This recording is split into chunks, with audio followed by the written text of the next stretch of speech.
సత్యవతి, తెలిసేసినా తెలియక చేసినా నట్టపోయేది మాత్రం మేమే తల్లి. నువ్వు వచ్చో మాట చెప్తే నా కొడుకు నిర్దోషిగా బయటకు వస్తాడు, లేదంటే చెయ్యి నేరానికి 7 ఏళ్ళు జైలు శిక్ష అనుభవిస్తాడు. చిన్నదానివైనా నీకు చేతులెత్తి దండం పెడతాను తల్లి. అయ్యో మావయ్య, ఏంటా మాటలు? ఇప్పటికే చేసిన తప్పు కుమిలిపోతున్నాను. చిట్టమ్మ ఇక్కడికి వచ్చుండకపోతే ఈరోజు ఈ సత్యవతి ప్రాణాలతో ఉండేదే కాదు. ఇప్పటికీ నేను మారకపోతే మనిషినే కాదు. చిట్టమ్మ, ఇప్పుడు చెప్తున్నాను, నువ్వెక్కడికి రమ్మంటే అక్కడికి వస్తాను. నువ్వేం చెప్పమంటే అదే చెప్తాను. మీ అన్నయ్యని నేను కాపాడుతాను. చాలు సత్యవతి, ఈ ఒక్క మాట చాలు. పద, మనం వెళ్దాం.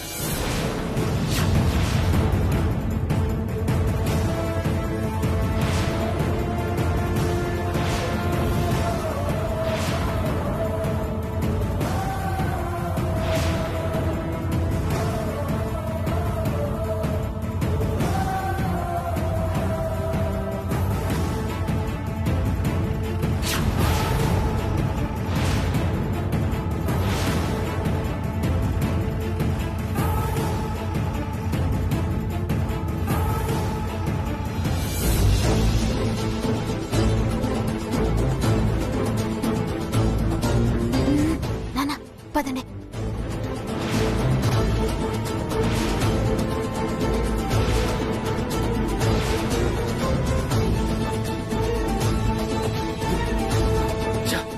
కనిపించారా వాళ్ళు? కనపడలేదు సార్.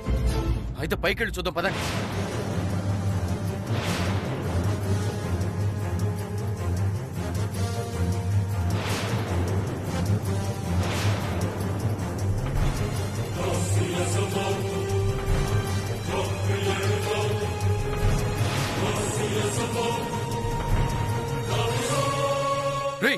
బండి తీయండి రా. దేవుడా, ఎవరి కంట్లో అయితే పడకూడదని కోరుకున్నానో వాళ్ళ కంట్లోనే పడ్డారు. ఎలాగైనా సరే అమ్మని నాన్నని బాబాయ్ బారి నుంచి కాపాడాలి.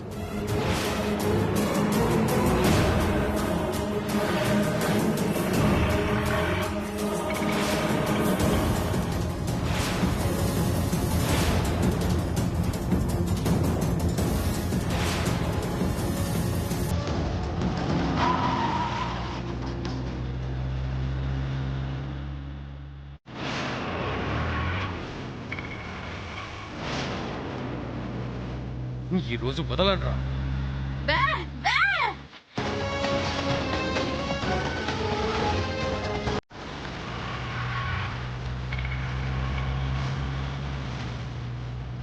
పోనీ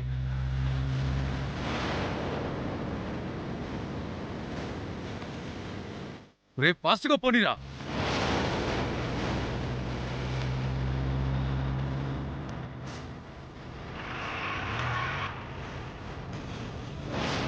ఏంటత్తయ్య, ఏమైంది అంత కంగారు పడుతున్నావు?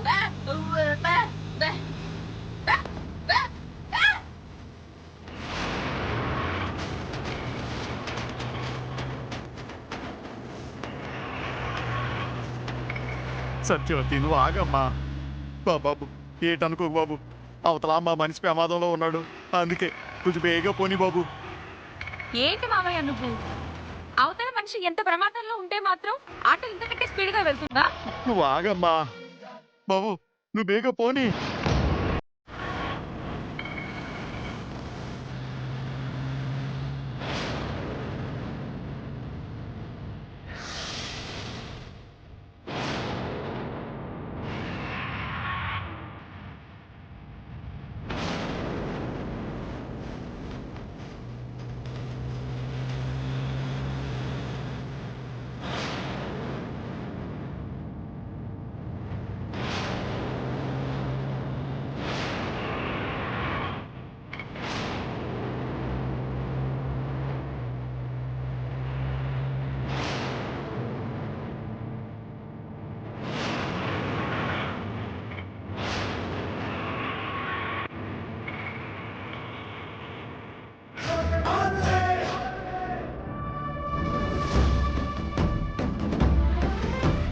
ఏటైనది బాబు?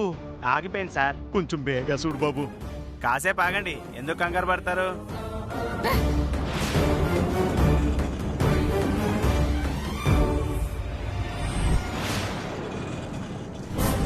కొంచెం బేగా చూడు బాబు. సార్ స్టార్ట్ అవ్వట్లేదు సార్. నన్ను ఏం చేయమంటారు?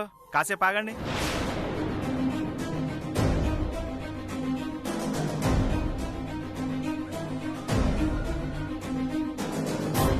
ఎందుకంత కంగారు పడతారు మావయ్య?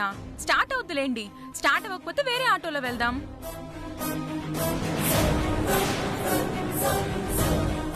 దొరికారా? పోని పోని పోని.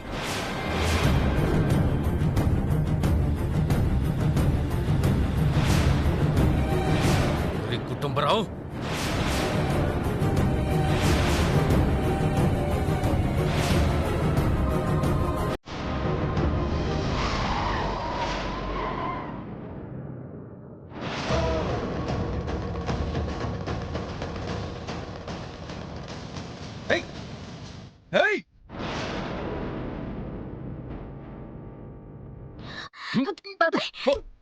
చిట్టమ్మ తప్పుకో. ఏమైంది?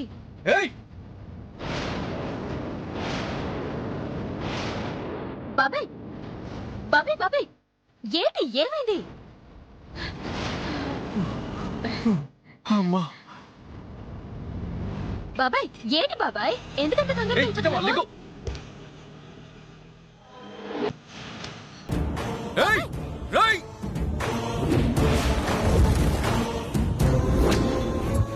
చేతికి అందిన శత్రువుల్ని తప్పించుకునేలా చేసావు చిట్టమ్మా. 18 ఏళ్లకి ఎదుగుతున్న శత్రువులు నీ వల్లే మిస్ అయిపోయారు. నీ వల్లే. ఏంటి బాబాయ్ మీరనేది? ఆ ఎదురుగా ఉన్న ఆటోలో మీ శత్రువులున్నారా? అవును. ముంబైలో ఉన్న అన్ని బిజినెస్ లో వదిలేసి కాకినాడలో కుక్కలాగా తిరుగుతున్నాను. కోకిలమ్మ కుటుంబరావులు తప్పించుకున్నారు. లేదంటే వాళ్ళని కండ కండలుగా నరికేసి కాకులకి గద్దలకి విసిరేసేవాణ్ణి. బాబాయ్ తప్పుగా అనుకోకపోతే ఒక చిన్న మాట బాబాయ్. ఏంటది? వాళ్ళని చూస్తే ముసలాళ్ళలా ఉన్నారు. వాళ్ళ మీద నీకేటి బాబాయ్ కోపం? పైగా పాపం వాళ్ళని చూస్తే మరీ అంత దుర్మార్గులయ్యేం లేరు. అమాయకుల్లాగానే కనిపిస్తున్నారు. తప్పు చేసిన ప్రతి ఎదవ అమాయకుల్లానే కనపడతారు చిట్టమ్మ. అమాయకంగా కనపడే వాళ్ళందరూ మంచివాళ్లు కారు. మంచివాళ్లుగా కనిపించే వారందరూ అమాయకులు కాదు. వాళ్ళు పైకి ఎంతో మంచివాళ్లుగా కనపడుతున్నారు అంతే, కానీ నిజానికి నరరూప రాక్షసులు. ఏటి బాబాయ్ నువ్వు చెప్పేది? వాళ్ళు నరరూప రాక్షసులా? అవును చిట్టమ్మ. వాళ్ళు నా కుటుంబానికి చేసిన ద్రోహానికి. అసలు ఏం చేశారు బాబాయ్? మీ కుటుంబానికి ఏం ద్రోహం చేశారు? ఎందుకు వాళ్ళ కోసం మీరంత పగతో రగిలిపోతున్నారు? అసలు వాళ్ళకి మీకు ఏం జరిగింది?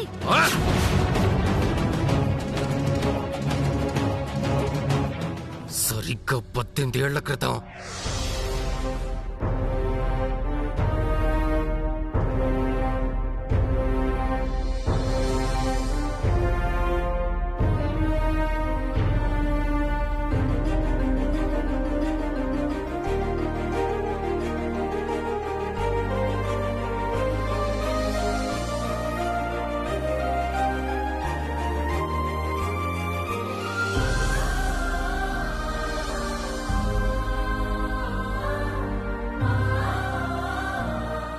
అంజలి, నువ్వు నన్ను వదిలి వెళ్ళి సరిగ్గా సంవత్సరం కావస్తుంది. నీ మీద నాకు నిజంగా ప్రేముండుంటే ఈ పాటికి నేను కూడా చచ్చిపోయిండేవాణ్ణి. కానీ చావలేదుగా. అంటే నీ మీద నిజమైన ప్రేమ లేదనేగా. నువ్వు నా ప్రాణం. నువ్వు పోయిన మరుక్షణమే నేను కూడా పోతానని నీకెన్నోసార్లు చెప్పాను. నేను నిన్ను మోసం చేశాను అంజలి, మోసం చేశాను.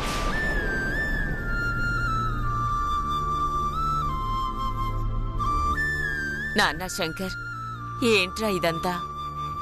అంజలి మనల్ని వదిలి ఏడాదవుతున్నా నువ్వింకా ఆజ్ఞాపకాలతోనే కుమిలిపోతే ఎలా చెప్పు? నీకోసం కాకపోయినా అదిగో ఆ ఇద్దరి పిల్లల కోసమైనా నువ్వు మామూలు మనిషివి కావాలరా.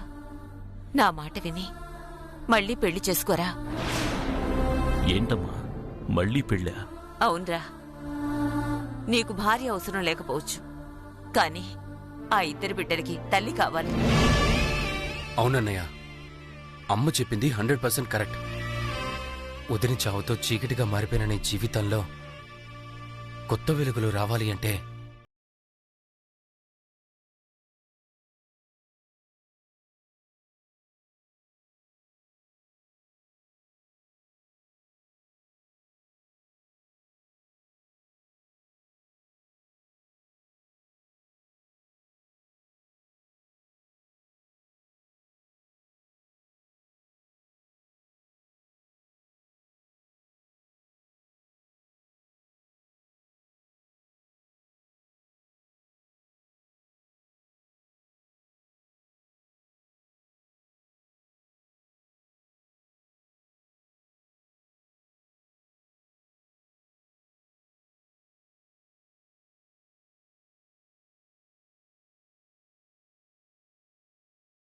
తండ్రినైనా ఉండనివ్వండి.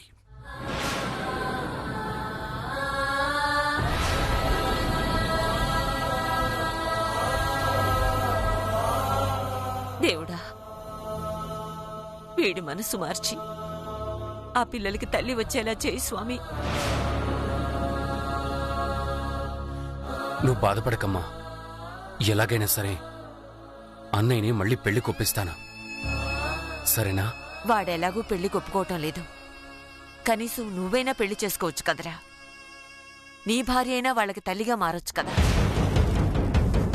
అన్నయ్య సమాధానమే నా సమాధానం కూడా.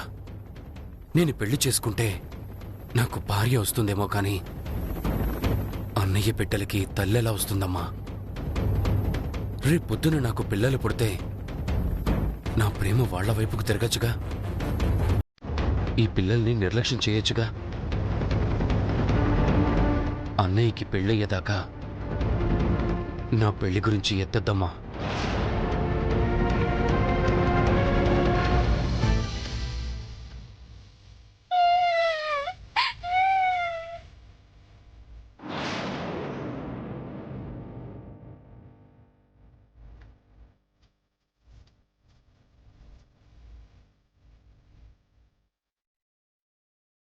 దేవుడా, అన్నం పుణ్యం ఎరిగిన ఆ పసిపిల్లలకి నువ్వే తల్లివి కావాలి తండ్రి.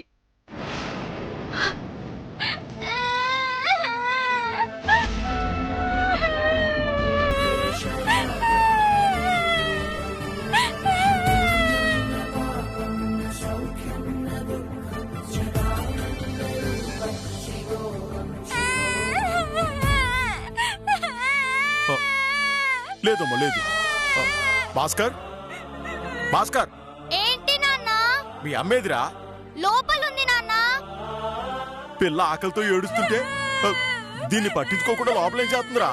పోదమ్మా, మనం లోపలికి వెళ్దాం. పద పద పద. పోదమ్మా, నేనున్నాను కదా.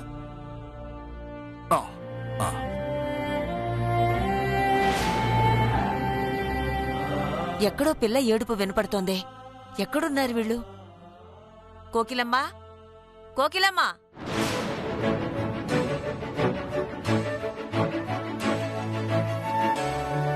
కోకిలమ్మా, బయట లచ్చి ఏడుతుంటే దీన్ని నొగ్గేసి నువ్వు ఏడ్చేస్తున్నావే?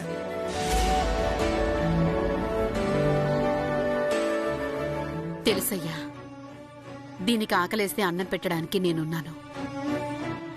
కానీ జమీందారు బిడ్డకెవరున్నారు? కాసేపు ఏడిస్తే ఏం కాదులే కాని ఈ బిడ్డకు పాలు పట్టాకే దీని సంగతి చూస్తాను.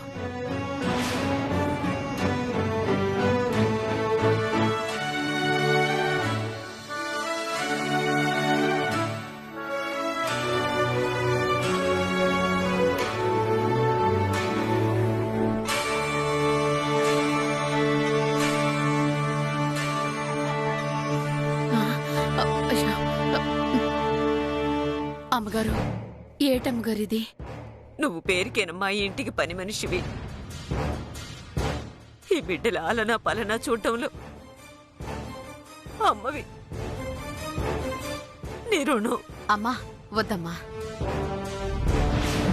ఇవాళ మా 5 ఏళ్లు నోట్లోకి వెళ్తున్నాయంటే దానికి కారణం మీరేనమ్మా.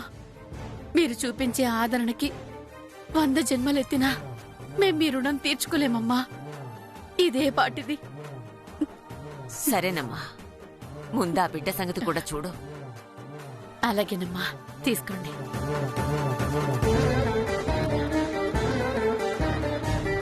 పదమ్మా.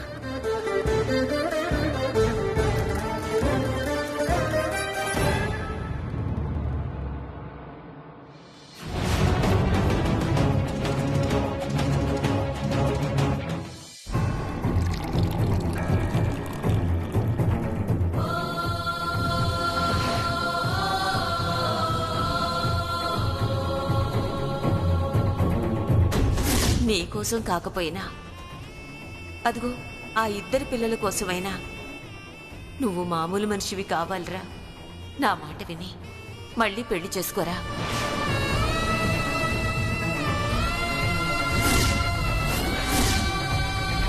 ఏంటి కుటుంబరావు? రేపు అమ్మగారి వర్ధంతోంది. ఊరందరినీ పిలిచి బట్టలు పెట్టి అన్నదానం చెయ్యాలన్నది మీ అమ్మగారి కోరిక బాబుగారు. ఆ ఏర్పాటు చెయ్యాలంటే కాసింత డబ్బు కావాలి. కొత్తగా అడుగుతావేంటి కుటుంబరావు? అక్కడ తాళాలున్నాయి, వెళ్ళి తీసుకో. ఆగో అన్నయ్య, ఇలా అంటున్నానని తప్పు కనుకోకు. కుటుంబరావు గారు మనకి ఎంత నమ్మకస్తుడైనా అలా తాళాలు ఇవ్వడం మాత్రం కరెక్ట్ కాదు.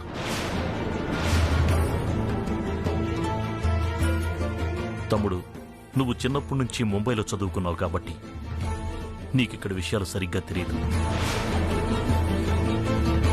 కుటుంబరావు అంటేనే నమ్మకం, నమ్మకం అంటేనే కుటుంబరావు. నిజానికి ఆ తాళాలు అతని దగ్గరే ఉంచుకోమన్నాను.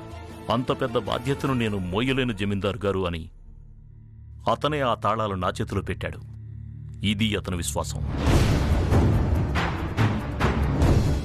అతని స్థానంలో మరొకరుండుంటే డబ్బు కావాలి అని అడిగేవారే కాదు, డబ్బు తీసుకున్నామని చెప్పుండేవారు. అది కాదన్నయ్య, మీరు అన్నదానిలో నిజం ఉంది చిన్నబాబు గారు. ఎంత నమ్మకస్తులైనా మేమిక్కడ పనివాళ్ళం. నా స్థాయి ఏంటో నాకు బాగా తెలుసు. మీ చేత్తో మీరే తీసేవ్వండి. అలాగే. ఒక్క నిమిషం. అన్నయ్య,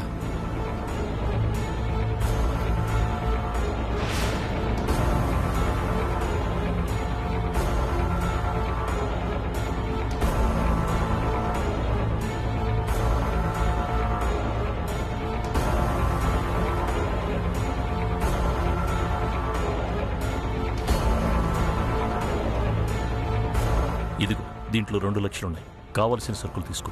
అలాగే బాబు గారు, వస్తానయ్యా.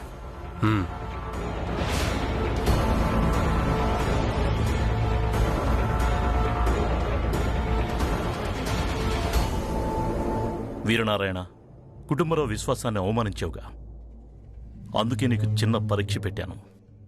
ఏంటన్నయ్య అది? అతనికి నేనిచ్చింది 2.5 లక్ష, కానీ అతనికి చెప్పింది 2 లక్షలు.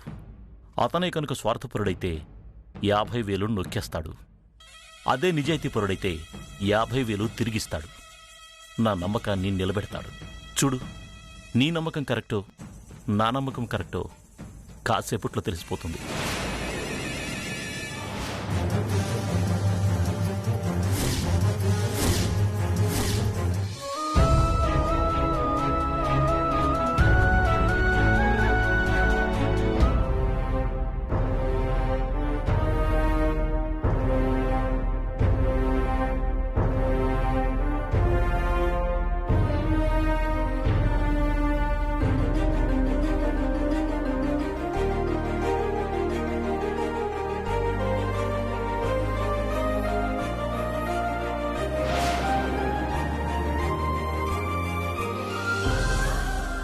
ఈ బ్యాగులన్నీ ఏంటి నాన్న? డబ్బమ్మా, 10 కోట్ల రూపాయలు. ఈ ఊర్లో మనకున్న పొలాలు, స్థలాలు, యావదాస్తిని అమ్మేసి బొంబాయి వచ్చేయమని తమ్ముడు చెప్పాడు కదమ్మా. వాడి మాట కాదనడం ఎందుకని ఆస్తులన్నీ అమ్మేశానమ్మా. అంటే పిల్లల్ని తీసుకుని ముంబై వెళ్ళిపోవాలని నిర్ణయించుకున్నావా నాన్న? కావాలంటే నువ్వు ఇక్కడే ఉండొచ్చు. నీకు కావలసిన అన్ని ఏర్పాట్లు చేస్తాను. ఇక్కడుండి నేను మాత్రం ఏం చేస్తానురా? నా మనవరాలు నువ్వు ఎక్కడుంటే నేను అక్కడే. కాకపోతే కోకిలమ్మని కుటుంబరావని వదిలి వెళ్లడం అంటే కాస్త బాధగా ఉంది.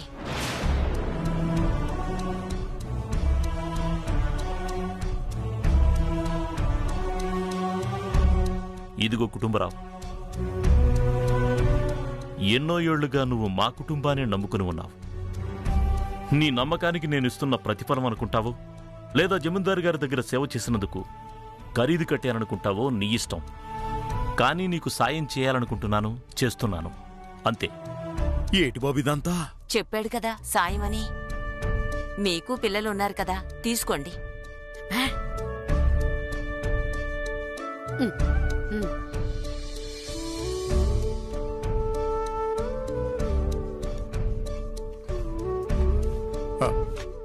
పట్టుకో బాబు, చూడు.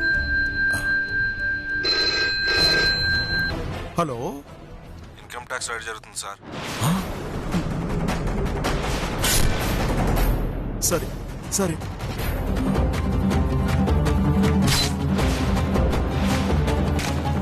కొంపలు అంటుకున్నాయి బాబు గారు. ఏమైంది? మీరు ఆస్తులమ్మి 10 కోట్ల రూపాయలు ఇంట్లో పెట్టారన్న విషయాన్ని ఇన్కమ్ ట్యాక్స్ వాళ్ళకి ఎవరో చెప్పారట బాబు. ఇన్కమ్ ట్యాక్స్ వాళ్ళు మన ఇంటికి సోదాకు వస్తున్నారంట. మా నాన్న ఎవరు చెప్పారు? ఆ ఆఫీసులో పనిచేసి నా ఫ్రెండ్ కూడా చెప్పాడు బాబు.